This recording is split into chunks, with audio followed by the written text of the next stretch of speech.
Welcome to Lottel Media and Queer Conversation. In the virtual studio with me today is Ellen Reeves. You just conducted a survey on behalf of the Monash University in Victoria on LGBTQ domestic violence, their survivors and victims, and how they are interacting with the prevention system. Yeah, so the intervention order system, which refers, we have lots of names like restraining order, apprehensive violence orders, things like that.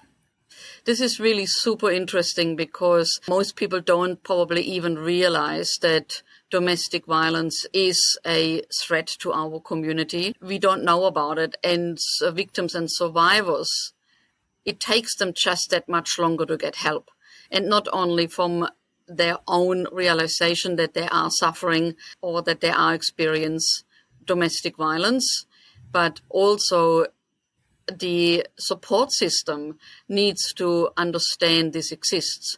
So do you want to run us through about the survey? You surveyed around 40 people and had face-to-face interviews with around 20, which is, I think, a really amazing number for people to come forward and speak about their experience. So, the aim was quite broad because, so a bit of background on me, I've done quite a lot of work in the intervention order space looking at cisgender heterosexual women's experiences. And there's quite a bit of research on that, but it was really striking to me when doing that work that we really know very little about how LGBTQ plus communities are engaging with the law when they do decide to seek protection or when they're brought into that system, for instance, if the police bring them in. So very broadly, we wanted to understand what do those experiences look like when they engage with that system. And one of the other things that I was really interested in was the occurrence of misidentification, this idea where police misidentify a victim survivor as a perpetrator, because there was a lot of anecdotal evidence in Victoria at the time saying that this is a really big issue for queer communities. So I wanted to understand that a bit better. And half of our participants had experienced that. So that was really significant. Can you share with us a bit of background about domestic violence? What does it look like? What are the numbers? Yeah, absolutely. So there hasn't been as much research, obviously, on LGBTQ plus communities and their experiences of violence and the rates of violence. But the research that has been done suggests that LGBTQ plus people experience just as high, or if not higher, rates of domestic and family violence when compared to cisgender heterosexual women, for instance. And we also know that LGBTQ plus, that's not one homogenous group. Within that, we see higher risk, for instance, for non-binary folk, for trans folk. Women in particular within that have experienced high rates. And yeah, as you mentioned, the problem is, what we call the public story of family violence or domestic and family violence. It's this pervasive narrative, and it's, the narrative we all know well, that you have a woman victim and a male perpetrator, and they're in a heterosexual relationship. And that's the understanding that most people have of what domestic and family violence is. And then within that, the idea that it's physical violence. So there's not much understanding around non-physical forms of violence or coercive control. And yeah, again, like you said at the beginning, that means that LGBTQ plus victim survivors, they face that initial barrier of even recognising that what they're experiencing is abuse. And especially when you have the perpetrator that says, oh, you won't be believed because you're not this type of woman or you don't fit into this category. But then when LGBTQ plus victim survivors do recognise it, they might not feel that confidence that the law is there to protect them or that support services are there to protect them. And that's a major challenge to accessing protection. I think one of the good things that did come out of this study is that we saw that a lot of our participants actively sought help from the law. And, unfortunately, those experiences weren't particularly positive, but I think it was good to see that there were these these victim survivors that said, I can reach out to the law for help, that, the law might help me, which I think is a shift to what we were seeing maybe 10, 15 years ago.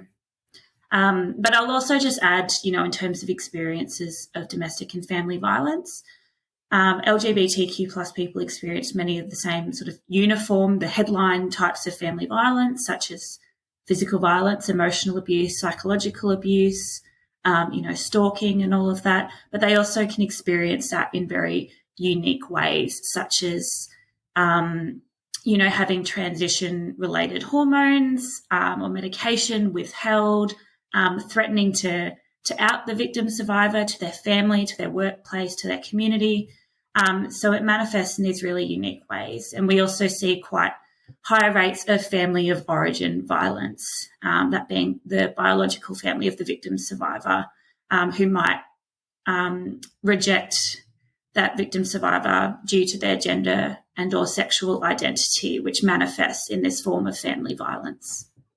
And you said earlier that the rates for heterosexual numbers in domestic violence are probably similar, or in the LGBT community might be even slightly higher. I think it would make a lot of sense to assume they are higher because a lot of it would not be reported. I would think.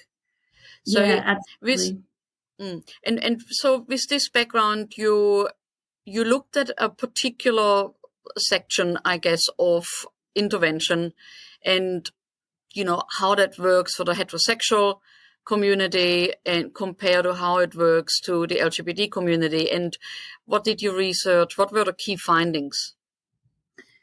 So one of the things that I found was, and this is sort of expanding on what I've just said, LGBTQ plus people were engaging with the intervention order system in a range of different contexts. So, for instance, we had a few participants that were experiencing family of origin violence, for instance, from siblings. We also had participants who were experiencing coercive control and just didn't know what to do to get out of that relationship. We also had participants who maybe the relationship itself hadn't been particularly abusive, but when that relationship has broken down and maybe they've decided to leave the relationship, they've experienced violence upon separation. So there are similar trends there to what we know generally about how these systems are used. But I think it's interesting because we just haven't had this data before in regards to, in what scenarios LGBTQ plus people seeking help from the law. As I mentioned earlier, we found really high rates of participants being listed as respondents. So that means that they were identified as a perpetrator. And this is despite, the study was only open to victim survivors. So everyone identified as a victim survivor. So there's sort of two ways in which that can happen. The first is through police intervention. And this is really important. So it might happen where the police attend a scene. And for instance, if you have two men that are the parties involved and one's a predominant victim and one's a predominant perpetrator, the police might have a lot of trouble in understanding, because normally police, they have to lean on assumptions when they're responding to these incidences. And in this case, those assumptions might not necessarily work because they don't have that stereotypical man perpetrator, woman victim. And so they take these really problematic shortcuts, such as going, okay, well, who's the more masculine party there? They're going to be the perpetrator. And it really lacks that nuanced response and nuanced understanding of gender and sexuality. And we also see this play out for, we had some trans participants that were misidentified as well. And they really, there was sort of this idea, I guess, police responses playing into this perception of trans people as deviant, and that sort of transphobia really coming out. So it's all about that public story of domestic violence again and who the system sees as real victims. And that narrative can really impede on their ability to, take the time to investigate a bit more, do a risk assessment and work out who it is that needs protection in this scenario. And the other way in which this happens is through private applications. So when you're seeking an intervention order, you don't have to go to the police. You can go to the court system and apply for an application. And we were seeing that compared to the general statistics across the state, it seems that LGBTQ plus people are doing this more often than the rest of the population, which to me suggests that they're actively trying to bypass the police because that's not an authority that they trust. And, thinking about that in the context of the historical relationship and a very violent relationship from the police onto LGBTQ plus communities. And so that really plays a role in trust and confidence in the police. One of your headers you used in your report, it says, "Can't you girls work it out?" And that really resonated with me. I just thought, I can just hear this happening.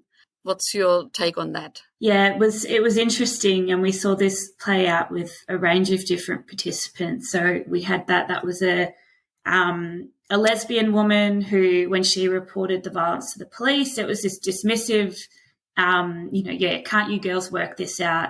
And that plays on gendered assumptions, cat fighting and, all that. And we saw it play out with men as well. For instance, one gay man was told by the police to man up. You shouldn't have to come to us. You shouldn't have to come to the police because you're a man and he's a man and you should be able to deal with it yourself. And that is just not the message we want to be sending to queer communities when they do try to seek help, because it reinforces that message that the law's not there to protect them. 27% of all participants had access to an LGBTIQ liaison officer. And, many participants who did access these officers had positive experiences, but the problem is that they are just inaccessible, and general duties police officers aren't always telling people they're interacting with that service is available. And some people did get in contact with this service, but then their case was trumped by a general policing issue. So in regards to the liaison officers, there's a huge issue with resourcing and also where they sit within the organisational structure of Victoria Police, in that their specialist role will often get trumped by general duties. In regard to training, absolutely. If those officers aren't readily available, we need to see all Victoria Police officers have a stronger understanding of LGBTQ plus domestic and family violence, so that they are able to respond in a way that is empathetic, that is culturally safe and affirming.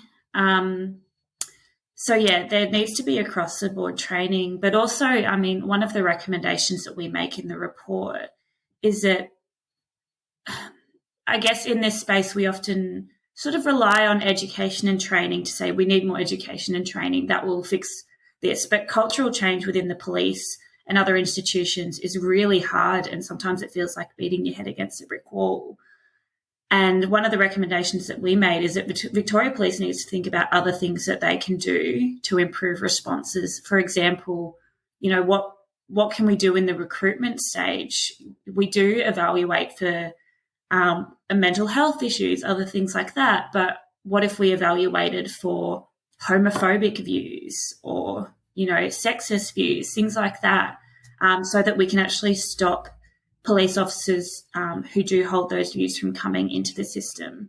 And there are many police officers, of course, that are not like that, but also they don't know what to do in this situation because they don't have the proper training. It hasn't been ongoing training. So there's a huge opportunity there. Victoria has a very good track record in funding LGBT-related projects. If any state will take this on and take those ports serious, it will be Victoria, which I believe is a leading state in LGBT issues. Yeah, absolutely. And we've got quite a few community-controlled LGBTQ plus services here, I think more so than any other state in Australia, which is fantastic to see. But I think it also goes to show, so many participants weren't able to access these services. So even with us having maybe the most, it's still not enough. And the services that we do have are in critical need of long-term funding. one of the really striking things in the study was that, I spoke about earlier how participants felt that they could turn to the law, but the reality was that many participants would have preferred an alternative option to the law. They said, "Oh, I only called the police because who else do you call?" These participants didn't want legal engagement, and I think it's really important to listen to them when they're saying that and think about, rather than improving this system, although of course it does need to be improved, we also really need to focus on what a non-legal, non-punitive response to LGBTQ plus family violence looks like, and thinking about how that can be community-led and empowering for LGBTQ plus communities. Thorn Harbour Health is a fantastic organisation that was, sort of a public health angle that came out of the AIDS pandemic that has now really shifted towards general health and wellbeing, but also LGBTQ plus domestic and family violence. And they run counselling sessions and group therapy sessions for perpetrators, for instance. I think that sort of thing is a really good solution. But I think one of the problems we have is that people will only often become engaged with those sort of programs when the court has ordered it. So I feel like we need to be getting people into those programs before the law becomes involved. I think that that's really important. But I think treating this as a public health issue and as a community issue, and really focusing on community prevention as well before any of the violence even happens, I think that that's really important. I think it will come down to visibility, that everyone, not only the LGBT community, but mainly I would think the heterosexual community is aware of that this happens to LGBTQ couples. The allies are the ones that most likely would be able to support, such as neighbors and family members, etc. But it would just never cross their mind that that could happen to a gay couple. Yeah. And so visibility is really important.